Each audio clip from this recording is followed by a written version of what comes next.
Come and see. Quiet for what purpose? Buddhism.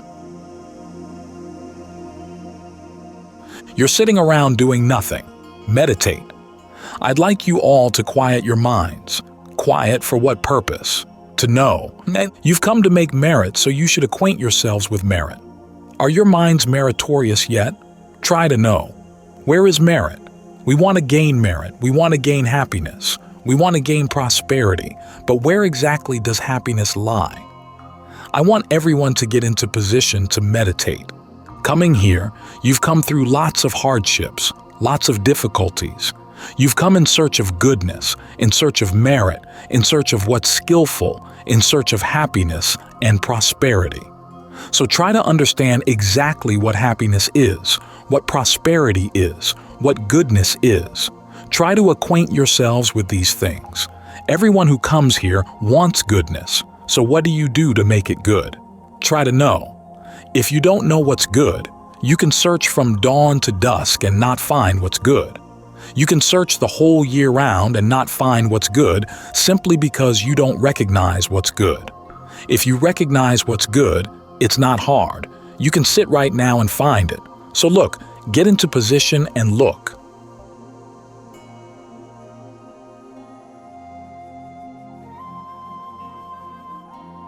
The Triple Gem, finding refuge in Buddha, Dhamma, and Saṅgha.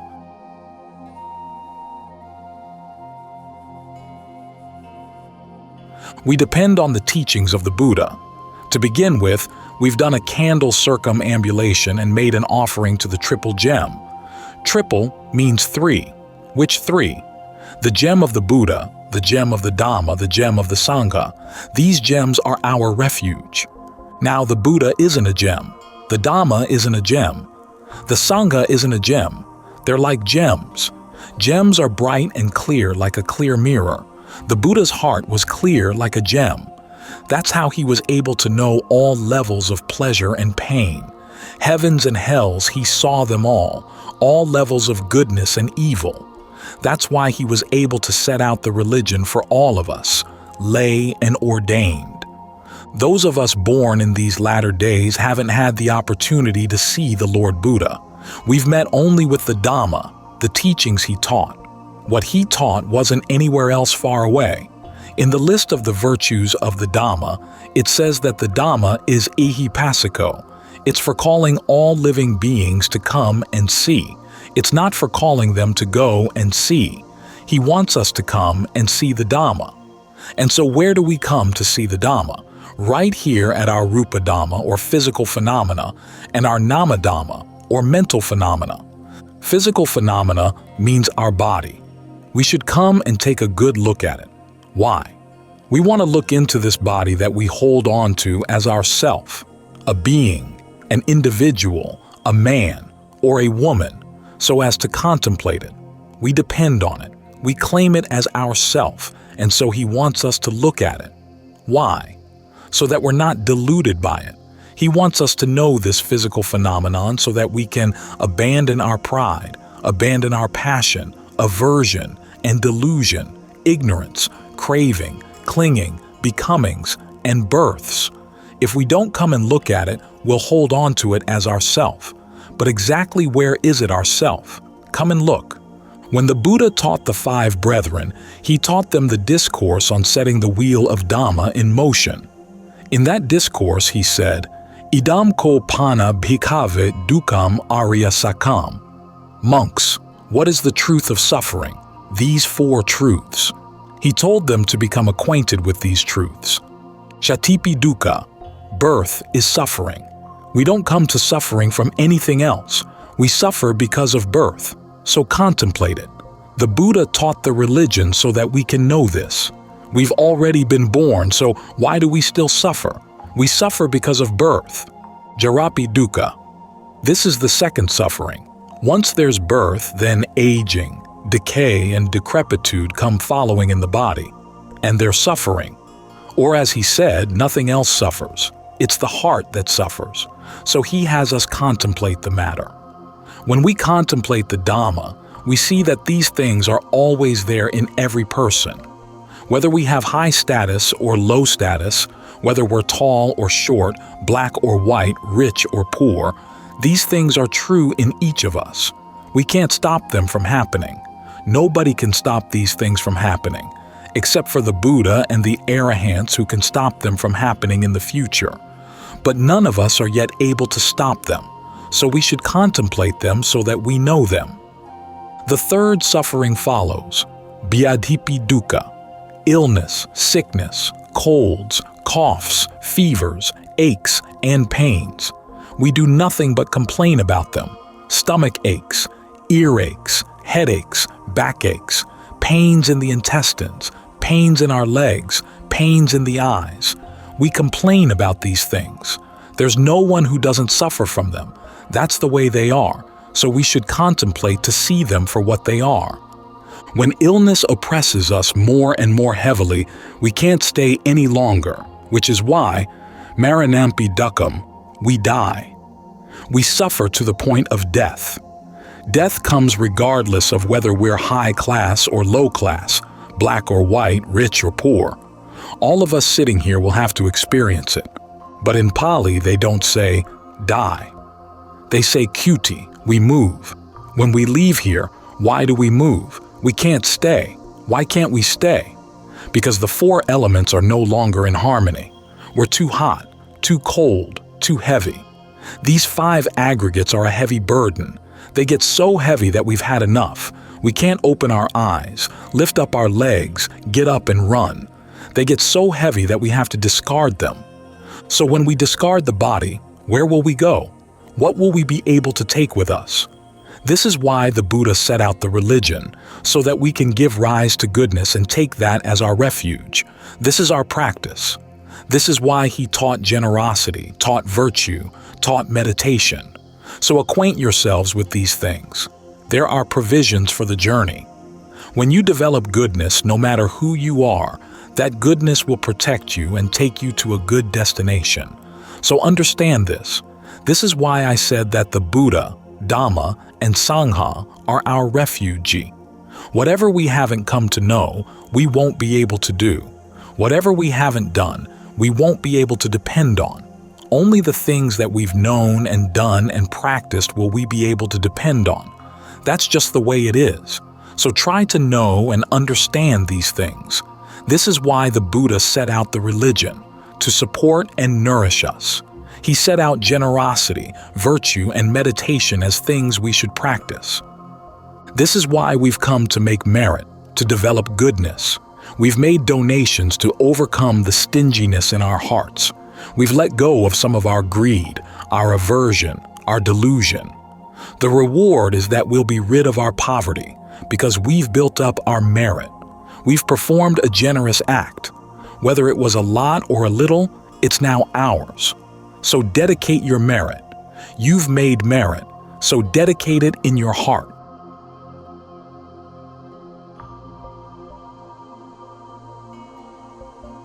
Listening with the heart, aligning our actions with the Buddha's teachings.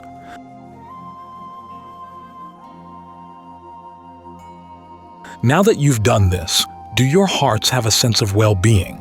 Do your hearts have a sense of ease? Look, you've already done good. If your mind has a sense of well-being, a sense of ease, cool and at peace, without any suffering, without any disturbance, then you have a Buddha heart, a peaceful heart, a happy heart, a heart at ease. This provides a sense of well-being and prosperity, now in the present and on into the future. So I want you to understand, happiness doesn't lie in anything else. Possessions aren't happy, money isn't happy, the weather isn't happy. Our heart is what's happy. Why is that? Because the heart is at peace. We've done something good. You've come here to do good. So is your goodness already good? Look into the matter. Try to understand. You've done something good. What you haven't done, you can't take as a refuge. So understand this as something to practice, for this is how things are. When we observe the precepts, we don't observe them anywhere else far away. The Buddha established the religion for us to look after our actions, to look after our speech, to look after our hearts, and to keep them in good order. Our actions are in good order. Our speech is in good order. Our heart is in good order. We haven't done any harm, great or small, in our thoughts, words, or deeds. So whatever level of becoming we take birth in, as long as we haven't gained release from suffering, as long as we're still swimming around in death and rebirth, our actions will make us people in good order. Our speech will make us people in good order. We won't have any defects, great or small. This is why the Buddha has us observe the precepts. And what are the great and small kinds of harm? Killing, stealing, illicit sex, lying, taking intoxicants. These things are harmful. Our country is in turmoil at present because of these 5 kinds of harm. So be aware of the fact and understand it. When we haven't done any of these 5 kinds of harm, we'll be happy. Whatever level of becoming we take birth in, we'll be happy, now and into the future. When we haven't done any of the 5 kinds of harm, we'll be healthy. We won't suffer from poverty. We won't be lacking. We won't be put to hardships. So listen, and don't just go through the motions of listening. Bring your heart into line with what you hear. When the Buddha taught the 5 brethren, when he explained these things to them, they reached the paths and their fruitions on hearing the Buddha's Dhamma. Now, we're 5 too. 5 what? 2 legs, 2 arms, 1 head. They equal 5. When the 5 brethren heard the Buddha's Dhamma, whatever actions they had done with these 5 things, they abandoned them all. After that, the Buddha taught them the discourse on the not-self characteristic. He set out form, feeling, perception, fabrications, and consciousness, and then he explained them. What did he explain? Rupam Anakam. He asked, "Is form constant or inconstant?" "Inconstant," they replied. "And if something is inconstant, is it easeful or stressful?" "Stressful," they answered. "And if something is inconstant and stressful, how can you say it's self?" "No hietam bhante, no way, Lord." So they let go of form. So the Buddha asked them about feeling. Vedana anika, is feeling constant or inconstant? "Inconstant," they replied. "And if something is inconstant, is it easeful or stressful?" "Stressful," they answered. "And if something is inconstant and stressful, how can you say it's self?" "No hetam bhante, no way, Lord." So they let go of feeling. Do you know what's meant by feeling here? Feelings of pleasure, feelings of pain, the pleasures and pains we feel as we're sitting here, aches there, feverish here, chilly there. That's feeling. Do you see it? The body can't be still. That's feeling. Try to let go of it. Contemplate it. It's what stress and suffering are, nothing else far away. The Buddha then asked them about perception. Sanya anika, is perception constant or inconstant? "Inconstant," they replied. "And if something is inconstant, is it easeful or stressful?" "Stressful," they answered. "And if something is inconstant and stressful, how can you say it's self?" "No hetam bhante, no way, Lord." So they let go of perception. Then the Buddha asked them about fabrications. Saṅgha anika, are fabrications constant or inconstant? "Inconstant," they replied. "And if something is inconstant, is it easeful or stressful?" "Stressful," they answered. "And if something is inconstant and stressful, how can you say it's self?" "No hetam bhante, no way, Lord." So they let go of fabrications. Then the Buddha asked them about consciousness. Vijnanam anikam, is consciousness constant or inconstant? "Inconstant," they replied. "And if something is inconstant, is it easeful or stressful?" "Stressful," they answered. "And if something is inconstant and stressful, how can you say it's self?" "No hitam bhante, no way, Lord." So they let go of consciousness. They let go of everything. Their minds were solid and still, in a state of virtue and concentration. They had abandoned the preoccupations of perception, of defilement, craving, passion, greed, aversion, delusion, ignorance, clinging, becoming, and birth. That's how they reached the paths and their fruitions. Their minds were at peace, after the Buddha had taught them nothing more than that. So try to understand these things that we always have with us. Examine your body as it is right now. Examine your mind. What level of becoming are you living in right now? The level of sensuality, the level of form, the level of formlessness. Try to understand where your mind is dwelling. You've made merit, so is your mind meritorious yet or not? Look into the matter.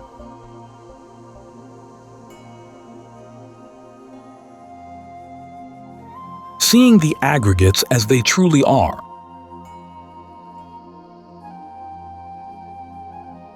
What is a meritorious mind like?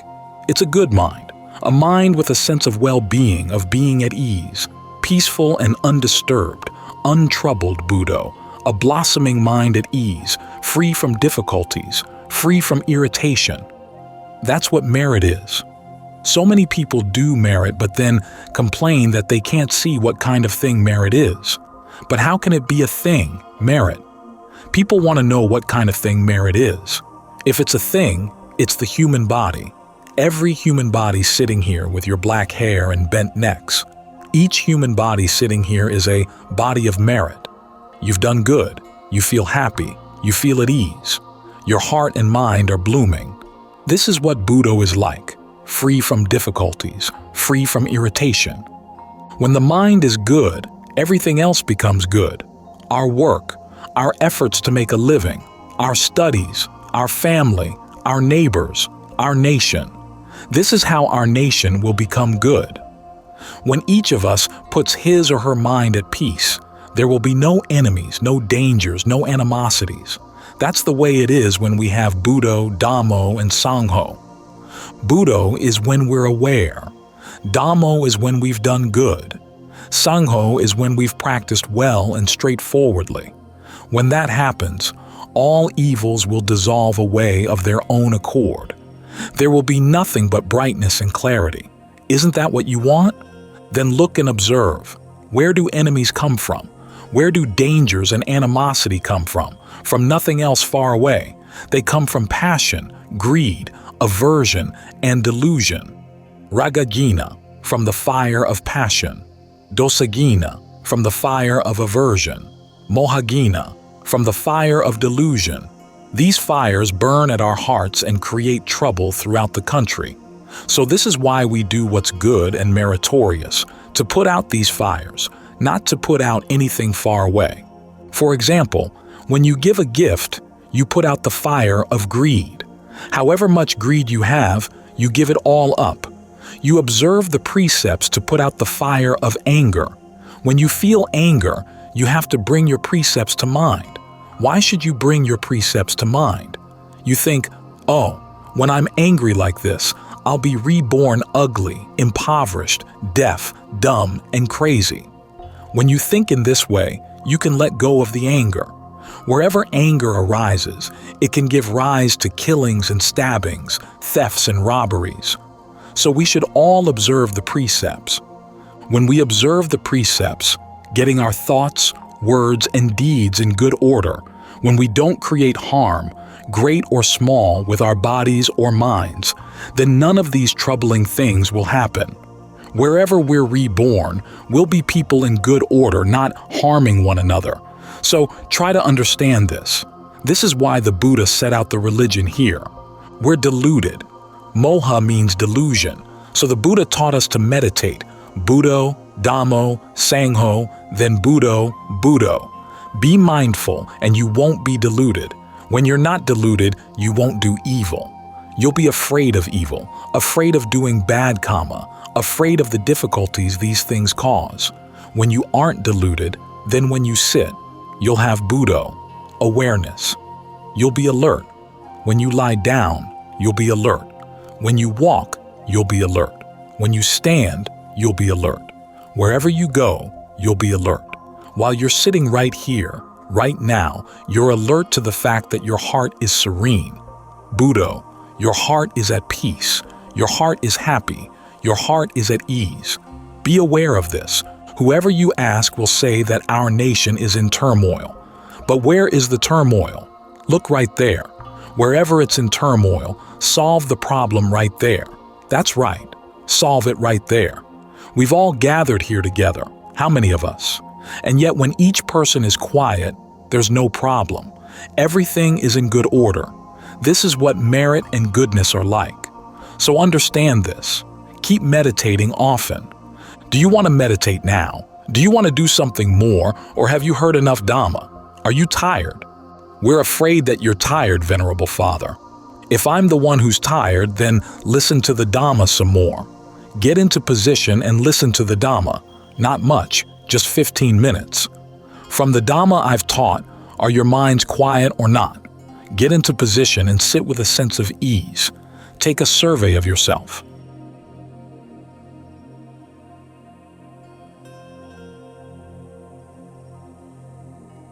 Self-awareness as refuge, relying on our own strength.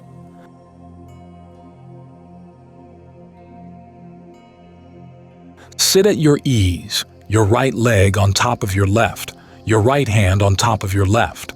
Sit up straight. Be at your ease, at your ease. You've come here looking for happiness and ease, so put your body at ease and listen to the Dhamma. Listen to Rupa Dhamma and Nama Dhamma. How do you listen to the Dhamma?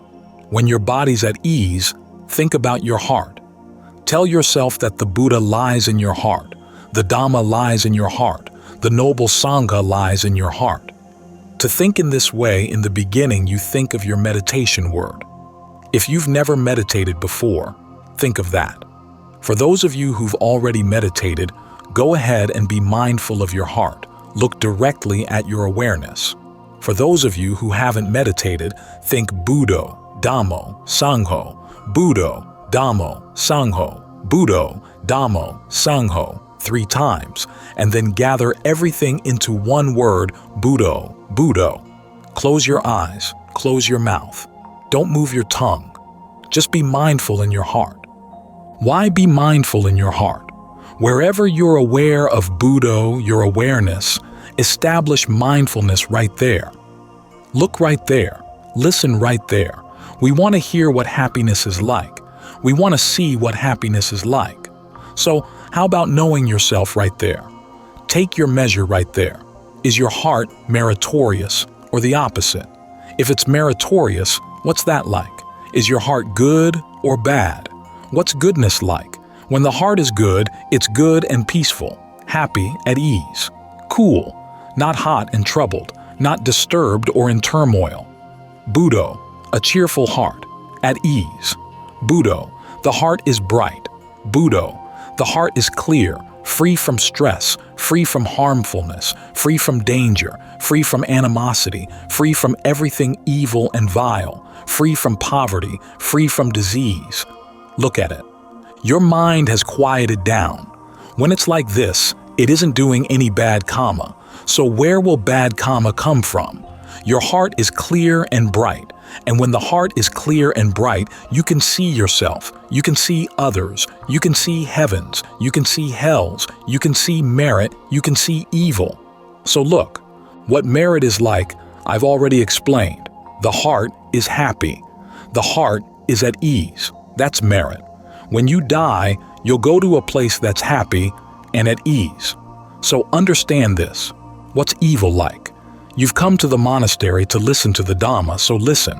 Evil is when the heart isn't well. The heart's not good, suffering, disturbed, in turmoil. It leads living beings to fall into sufferings and difficulties, now and into the future. None of us wants this, right? When the heart isn't well, then whatever you do won't go well. Your work won't go well. Your studies won't go well. Your family won't go well. The nation won't go well. And when this happens, it's not because anything else isn't well. It's not because the weather or the environment isn't well. It's because the heart isn't well. So think of Buddho to disband that evil. Be aware of this right now. So, now that you've listened to this, try looking at your heart. Try listening to your heart. Is it well or not? You'll recognize it right here. Each of you, now that you've listened, look, is your heart well or not? If you want it to be well, then look at it. I've already explained. If it isn't well, then look at it. If you want it to be well, then make it well. No divas, no brahmas can make it well for you. Our nation is in turmoil, so what can we do? If each of us were to quiet the mind like this, the power of our merit would eliminate danger, eliminate animosity, eliminate poverty, eliminate everything lowly and vile. That's the way things work. Buddha Nubhavena, through the power of the Buddha, the Dhamma, the Saṅgha. No other power can do it. That's how our nation can live at peace and at ease. When our hearts are at peace and at ease, the nation is at peace and at ease. After all, the human heart is what creates nations, so the human heart can protect nations. Hati. Hati, birth, comes from the heart. It doesn't come from anywhere else. For the religion to flourish, it depends on our meditating, sitting in concentration like this. So look inside for your mind to quiet down. When it's quiet, it doesn't do evil. It doesn't do bad karma. It does only happiness and ease. When the mind isn't quiet, it creates turmoil and trouble. So when you see any of that inside you, quickly correct it, quickly wash it away. When each person is quiet within, everything is quiet and in good order. Whatever sounds you hear in the forest, I promise that they won't pose a danger. You don't have to worry. We won't sit much longer, just 15 minutes. Wait for the sound of the clock to strike. Sit at your ease. Don't gaze around you. Gaze at your heart. See if your heart is well and good. As I've already said, goodness doesn't lie in the sky or the weather. It doesn't lie in mountains. It doesn't lie in buildings. Look into yourself to see where goodness lies. Suffering doesn't lie in the weather. It doesn't lie in possessions and money. It lies in the heart, doesn't it? Wherever suffering lies, disband it right there. Wherever things aren't good, correct them right there. So now listen inside. I won't teach. If I keep teaching, some of you will simply listen to the sound of my voice. Opanayiko. Once you've listened, bring it inside you. Let the body be at ease. After all, you want ease. Make your mind empty. Make it still. Whatever it's stuck on, whatever it's snared by, disentangle it right now. When you die, you can't disentangle things. When the time comes, you can't disentangle things. But right now, you can. When the harm of your actions comes to you, you can't stop it. So counteract it now from the start. When the time comes, you'll go running to this or that venerable old monk to show you some compassion. Whoever's in trouble will go running to them to ask for compassion. The problem is that you don't show any compassion for yourself. So have some compassion for yourself. Look at yourself. When you're sitting in meditation like this, you can't get divas, indras, or brahmas to do your looking for you. So sit and look at yourself. Are you happy or miserable? Good or bad? Try to see for yourself. It's not that the weather's good or the weather's bad. Look, when there's suffering, it's not that the weather's suffering. It's your heart. So look, if you don't want to suffer, think Buddha to quiet the mind down.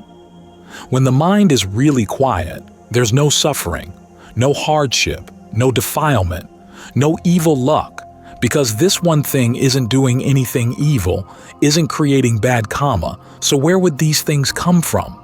Look, when we don't grab, when we don't do them, when we don't create them, where would they come from?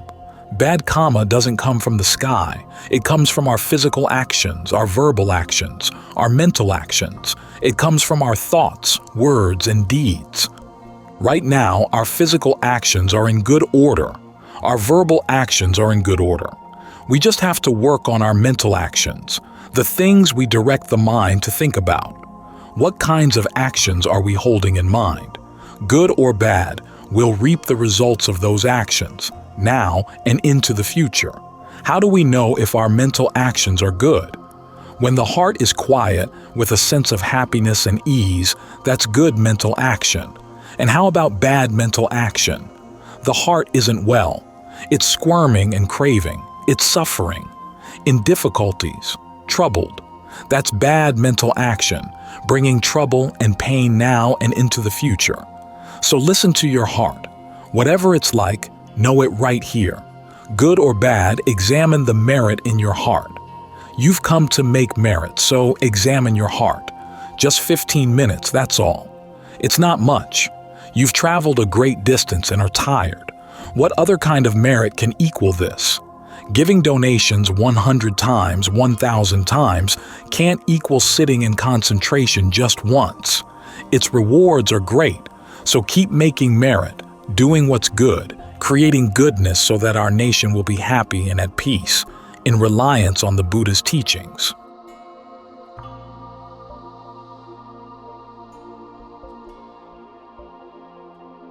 Overcoming obstacles.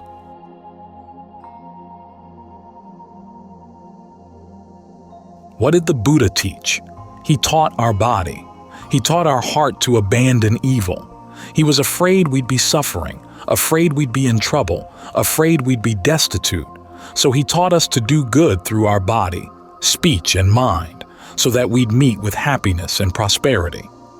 That's the Dhamma he taught in his first discourse, setting the wheel of Dhamma in motion. In short, the body and mind are the foundation for the Buddha's teachings, the foundation for the paths and their fruitions, the foundation for happiness and prosperity.